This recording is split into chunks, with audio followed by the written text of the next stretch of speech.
Hello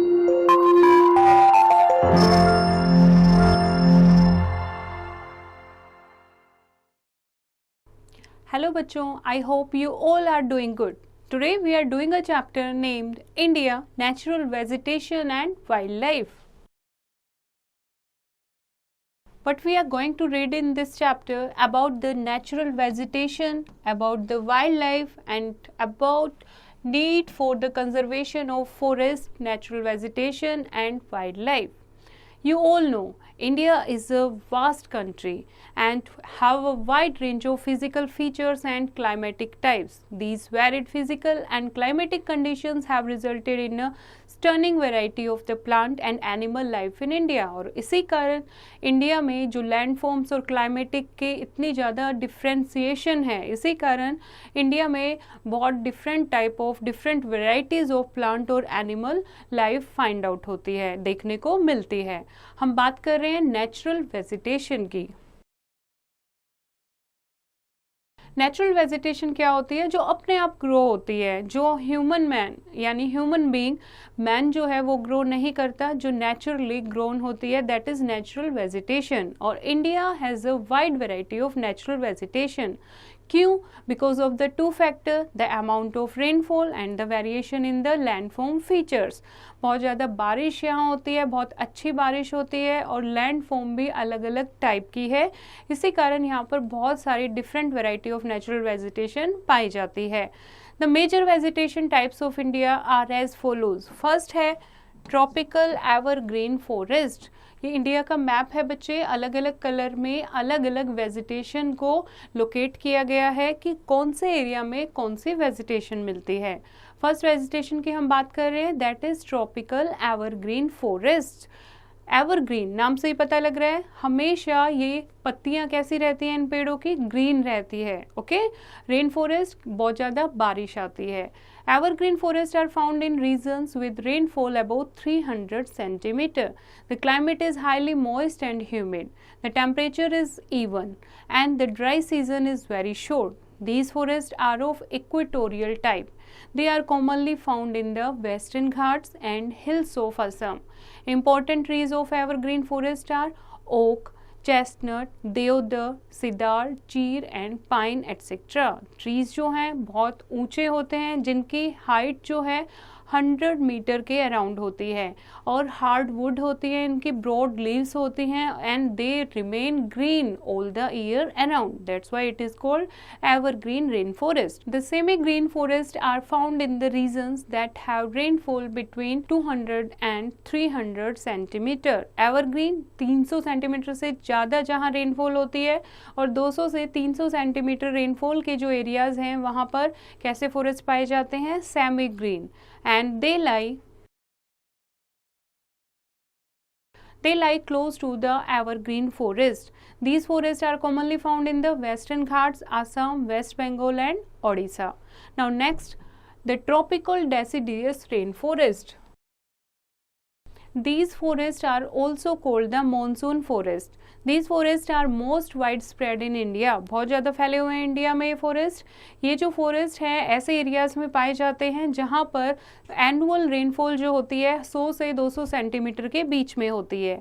These forests are widespread in India. Trees have a definite leaf shedding period spread over 6 to 8 weeks each year. और इन trees का, पत्तियों को shade करने का एक fix time होता है 6 to 8 weeks.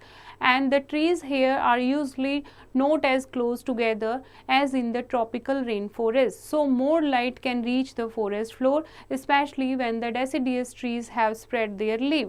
और ये जो फॉरेस्ट हैं, ट्रॉपिकल डेसिडियस फॉरेस्ट जो हैं, ये ऐसे नहीं होते हैं कि ट्री बहुत बड़े हों, कनोपी बना लें और सनलाइट जो है वो एंटर ना करे. यहाँ पर सनलाइट ईजिली एंटर कर पाती है मोस्टली एट द टाइम जब सारे जो पेड़ हैं वो अपनी लाइफ जो लीफ है उनको शेड कर देते हैं, उस टाइम सनलाइट ईजिली एंटर कर पाती है. The availability of sunlight on the forest floor result in the dense undergrowth of vines, shrubs and small trees which makes walking difficult. और इसी कारण धूप इनमें आ सकती है, इसी कारण यहाँ पर बहुत सारी झाड़ियाँ, बेल, छोटे छोटे पेड़ उगने ईजिली उग जाते हैं, जहाँ पर वॉकआउट करना, इन जंगलों में वॉकिंग करना, वॉकआउट करना बहुत मुश्किल होता है। Next is the thorny forest.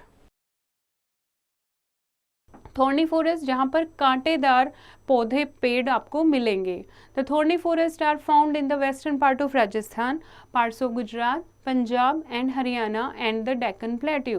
These areas are very dry with high temperature and scanty rainfall, often less than 5 centimeter per annum. ऐसे एरियाज जहाँ पर 5 सेंटीमीटर से भी कम रेनफॉल होती है, ड्राई वेदर होता है, हाई टेम्परेचर होता है, वहाँ पर कौन से फॉरेस्ट मिलते हैं?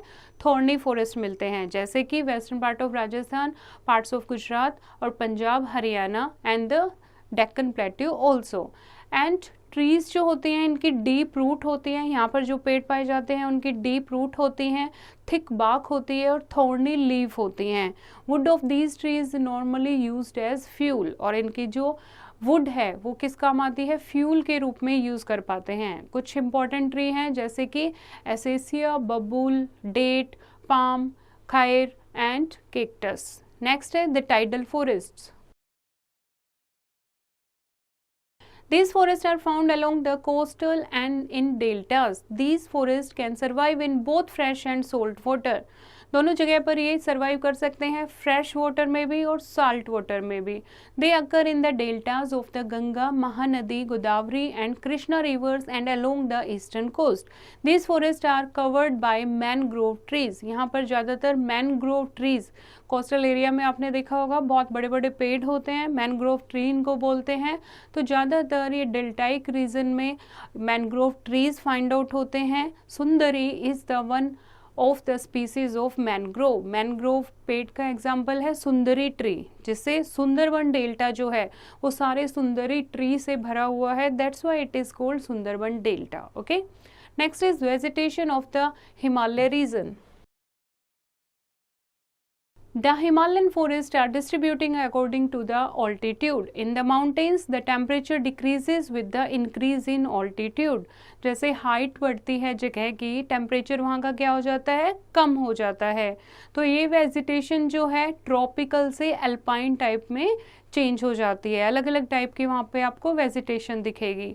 दे are tropical deciduous forest at the foot hills. Coniferous forest are found at the heights between 1500 and 3300 meters. Blue pine, cedar, silver firs and deodar are the common trees here. कौन से tree यहाँ पर मिलते हैं? यहाँ पर मिलेंगे आपको blue pine, cedar, silver firs and deodar type के। उसके बाद 3500 से ऊपर अलग टाइप के अल्पाइन फॉरेस्ट आपको मिलेंगे, alpine variety of plants such as shrub, scrubs and grass are commonly found. Beyond the alpine belt, height above 6000 metre, और alpine belt से भी ऊपर 6000 मीटर से ऊपर आपको कैसे मिलेंगे? कोई वेजिटेशन नहीं मिलेगी। क्यों? क्योंकि वो परमानेंटली किससे कवर होते हैं? स्नो से कवर होते हैं। Okay, this is followed by the sub tropical hill vegetation in which evergreen oaks, chestnut and pine chir trees are found. Now the significance of forest, कैसे फॉरेस्ट हमारे लिए useful हैं। Trees inhale carbon dioxide and exhale oxygen and the much needed life giving gas. हमें किसकी ज़रूरत होती है? Oxygen gas की। तो वो हमें कहाँ से मिलती है? हमें ट्रीज से मिलती है। Forest provide habitats for wild life. जो जंगली जानवर हैं, वाइल्ड लाइफ हैं, उनके लिए फॉरेस्ट एक होम का काम करते हैं। Trees moderate the temperature of a place. जहाँ पर बहुत ज़्यादा ट्रीज होंगे वहाँ का जो टेम्परेचर है बहुत ज़्यादा कूल होगा, बहुत अच्छा वहाँ का टेम्परेचर होगा। Trees hold the soil firmly together and prevent soil erosion. जहाँ पर बहुत सारे ट्रीज होंगे वहाँ पर सॉइल इरोजन कम होगा, क्योंकि पेड़ों की जो जड़ें हैं वो मिट्टी को जकड़ के रखती हैं। They enable percolation of water into the ground. जो ग्राउंड वाटर होता है फॉरेस्ट उसको रिटेन करने में हेल्प करते हैं। They provide forest product like timber, fuel, wood, lac, gum, honey, medicinal herbs, fruits and nuts etcetera. बहुत सारी वैल्यूएबल फॉरेस्ट प्रोडक्ट जो हैं वो हमें कहाँ से मिलते हैं, फॉरेस्ट से मिलते हैं। इसलिए जो फॉरेस्ट हैं वो हमारे लिए, ह्यूमन बीइंग के लिए, एनिमल लाइफ के लिए बहुत ज़्यादा इम्पॉर्टेंट है। Now come to the next, that is wild life. Wild life क्या होती है? वाइल्ड लाइफ ऐसे एनिमल्स होते हैं, ऐसे एनिमल्स का ग्रुप होता है जिनको ह्यूमन बीइंग डोमेस्टिकेट नहीं करते, टेम नहीं करते। Wild life is also called फोना। वाइल्ड लाइफ को क्या कह सकते हैं? फोना के नाम से भी बुलाते हैं। India has a rich and varied fauna. They are more than 89,000 species of animals and 12,000 species of bird in our forest. इतनी सारी हमारे पास एनिमल और बर्ड्स की वेराइटीज हैं। Animals found in large numbers in the forest of Assam, Nilgiri and in southern hilly areas of Karnataka and Kerala। उसी तरीके से कैमल्स जो हैं hot and dry region of Rajasthan और गुजरात में पाए जाते हैं। वन हॉर्न राइनोसोरस जो हैं वो marshy land of Assam and West Bengal में मिलते हैं। लायन जो है is also found in India and Africa only, and Gir forest of Gujarat is its natural habitat, the home of lions. Tiger is our national animal. Sundarban Delta, having the tidal forest, is the Bengal tiger's natural habitat. Himalayas have a wide range of animals and birds. They include wild goats, snow leopard, bears, etc. Or India is equally rich in bird life. Peacock is a very common and beautiful bird of India. It is our national bird also. Some species of animal and birds have nearly become extinct because people hunt them for their pleasure. और इतने सारे beautiful हमारे पास animal और birds हैं। इनके अलावा बहुत सारे ऐसे एनिमल और बर्ड हैं जो बिल्कुल लुप्त हो चुके हैं, क्योंकि जो ह्यूमन बीइंग हैं, पीपल हैं, उन्होंने उनका शिकार किया अपने प्लेजर के लिए। तो इस तरीके से जो एनिमल वाइल्ड लाइफ है, जो हमारा फोना है, उसे हमें रिजर्व रखना चाहिए, कंजर्व करना चाहिए। नेक्स्ट है वाइल्ड लाइफ कंजर्वेशन। एनिमल्स को, वाइल्ड लाइफ को सेव करने के लिए हमारी गवर्नमेंट ने बहुत सारे स्टेप्स उठाए हैं। गवर्नमेंट ने अराउंड 89 नेशनल पार्क बनाए हैं और इन पार्क में wild life, natural vegetation and natural beauty जो है इसको प्रिजर्व करके रखा जाएगा। Tigers are preserved in the corporate park. There is a park for rhinoceros in Assam, and there are also wildlife and bird sanctuaries where both rare birds and animals live and roam about without any fear of being hunted. There is a large bird sanctuary at Bharatpur. Many zoological parks have also been set up by the government in different parts of India to preserve wildlife. Tigers and rhinoceros are some endangered species of wildlife in India. जो tigers और rhinoceros हैं ये लुप्त होते जा रहे हैं, तो इनके लिए गवर्नमेंट ने स्पेशल प्रोजेक्ट्स लॉन्च किए हैं, जैसे कि प्रोजेक्ट टाइगर बहुत ज़्यादा सक्सेसफुल रहा है। About 27 tiger reserves have been set up in different parts of India where special care is being taken for the all-round protection and betterment of tigers. Likewise, Project Rhino is also being implemented at Kaziranga Wildlife Sanctuary of Assam. Besides the government, it is our duty also to preserve the wildlife. हमें भी hunting नहीं करनी चाहिए wild animals और birds की, और हमारी भी ये ड्यूटी है कि हम अपनी वाइल्ड लाइफ को प्रिजर्व करके रखें। Indiscriminate feeling of trees and clearing of forest should be checked. We must protect our wild life which is our national wealth. We must refuse to buy product made from animal body parts such as fur, bone, skin, teeth etcetera. और हमें animal से जो product बनते हैं वो use नहीं करने चाहिए, और हमें शिकार जो है वो अवॉइड करना चाहिए। और जो ट्रीज़ और फॉरेस्ट की अंधाधुंध कटाई हम करते हैं अपनी सेल्फिशनेस के लिए, वो हमें नहीं करनी चाहिए। नाउ डिड यू नो कुछ और भी इम्पोर्टेंट मूवमेंट्स जो हैं वो चलाई है गवर्नमेंट ने for the protection of forest, that is Chipko movement in Uttar Pradesh 1947 under the leadership of गोरा देवी and Sundarlal बहगोना।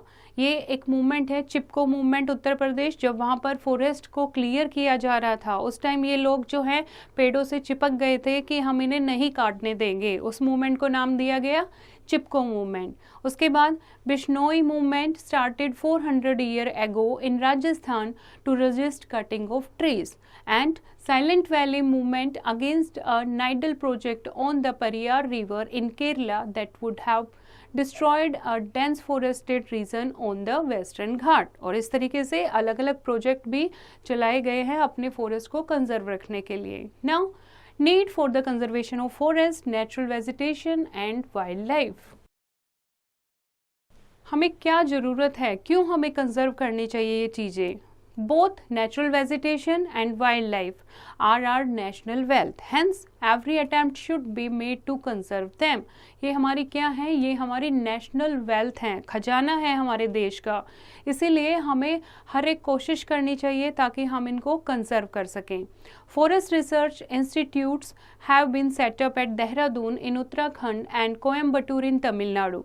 There is a proper government policy for protection, preservation and development of forest. India has been following these policy since 1894. It was revised in 1952 and 1988. It aims at preventing the spread of deserts and checking soil erosion. और इनका क्या काम है? इनका काम है कि जो डेजर्ट है, जो लैंड है, अगर हम पेड़ों को काटते जाएंगे तो वो किस में चेंज हो जाएगी? डेजर्ट में चेंज हो जाएगी और सॉइल इरोजन होने लगेगा। तो टाइम टू टाइम इन चीज़ों को चेक करते रहना। It also aims at efficient utilization of forest produce and optimum substitution of wood with other products। और कैसे वुड का सब्सटीट्यूट क्या निकाल सकते हैं, क्या लोग यूज़ कर सकते हैं फॉरेस्ट प्रोड्यूस की जगह, और कैसे उनको एफिशिएंटली यूज़ कर सकते हैं, इनको चेक करना ये फॉरेस्ट रिसर्च इंस्टीट्यूट ने जो लॉ बनाए हैं उनकी ड्यूटी है। The government has put up certain controls on exports of forest product and made sandalwood oil a restricted item of export। और exportation पर जिनसे जो forest से जो लोग कमाई करते हैं वो बहुत ज़्यादा करते हैं एक्सपोर्ट करने से, इसीलिए गवर्नमेंट ने सैंडलवुड ऑयल के ऊपर एक्सपोर्टेशन के ऊपर रोक लगा दी गई है। Social forestry programs like Van Mahotsav, which involve planting thousands of trees along roads, railway lines and hill slopes, are increasing India's total forested areas। इस तरीके से अलग अलग फॉरेस्ट्री प्रोग्राम चलाए गए हैं, जैसे कि वन महोत्सव।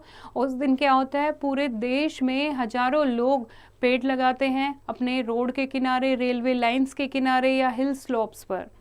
Biosphere reserve have been set up in various parts of India where wild animals and birds are kept in their natural habitat. Nilgiri at junction of Karnataka, Tamil Nadu and Kerala and Nanda Devi in Uttarakhand are some such biosphere reserve। ऐसे biosphere reserve बनाए गए हैं जिसमें जो wild life animal birds हैं वो अपने natural habitat में रह सके बिना किसी रोक टोक के, बिना किसी शिकारी के डर के। India has 89 natural park and 499 wildlife sanctuaries, 13 biosphere reserves, 27 tiger reserves and 200 zoological parks to protect wildlife. Marshy wetlands are coral reefs in shallow tropical waters in the Gulf of Mannar, Andaman and Nicobar, Lakshadweep Islands and the Gulf of Kutch are also being protected from exploitation and damage by oil spills। यहाँ पर oil reservation भी है, तो oil spill से बचने के लिए यहाँ भी बहुत सारे प्रोटेक्शन एक्ट लगाए गए हैं। We observe a wild life week in the first week of October each year. और हर साल अक्टूबर का जो फर्स्ट वीक है उसको हम वाइल्ड लाइफ वीक के नाम से सेलिब्रेट करते हैं। And further hunting of animals has been banned by the government. Hunting of animals को गवर्नमेंट ने बैन कर दिया है। With all these effort we should go a long way in enjoying natural bounties of our rich flora and fauna. इतने सारे effort government ने किए हैं, हमें भी अपनी कोशिशें करनी होंगी ताकि हम लंबे टाइम तक अपने फ्लोरा एंड फोना को एंजॉय कर सकें। Now come to the key points. The gifts of nature are known as natural resources. Gift जो नेचर ने हमें दिए हैं उनको नेचुरल रिसोर्सेज कहते हैं। The natural vegetation in India can be classified into the tropical rain forest, the tropical deciduous forest, the thorny forest, the tidal forest and the mountain vegetation. The tropical forest are found in hot and humid areas with a short dry season. Tropical rain forest कहाँ मिलते हैं? Hot and humid areas में, जहाँ पर short dry season होता है। The tropical deciduous rain forest are also called the monsoon forest and are economically valuable. जो tropical deciduous forest होते हैं वो बहुत ज़्यादा इकोनॉमिकली वैल्यूएबल होते हैं, बहुत इंपॉर्टेंट यहाँ से वुड मिलती है। The thorny forest are mostly found in the dry regions and the tidal forest have mangrove trees which can survive in both fresh and salt water. Tidal forest में कौन से ट्रीज होते हैं? Mangrove trees होते हैं जो कि fresh और सोल्ट वाटर दोनों में ग्रो हो सकते हैं। The forest in the Himalaya mountain are distributed according to the height. Himalaya mountains में जो फॉरेस्ट हैं वो अकॉर्डिंग टू हाइट अलग अलग पार्ट में डिवाइड किए गए हैं। The forest provide a variety of major and minor products. Forest से हमें बहुत सारे फॉरेस्ट प्रोडक्ट मिलते हैं, मेजर एंड माइनर प्रोडक्ट्स हमें मिलते हैं। तो फॉरेस्ट हमारे लिए बहुत यूजफुल हैं। आई होप बच्चों आपको ये चैप्टर समझ आया होगा। फिर से इसको रीड करेंगे और एक्सरसाइज की प्रैक्टिस खुद करेंगे।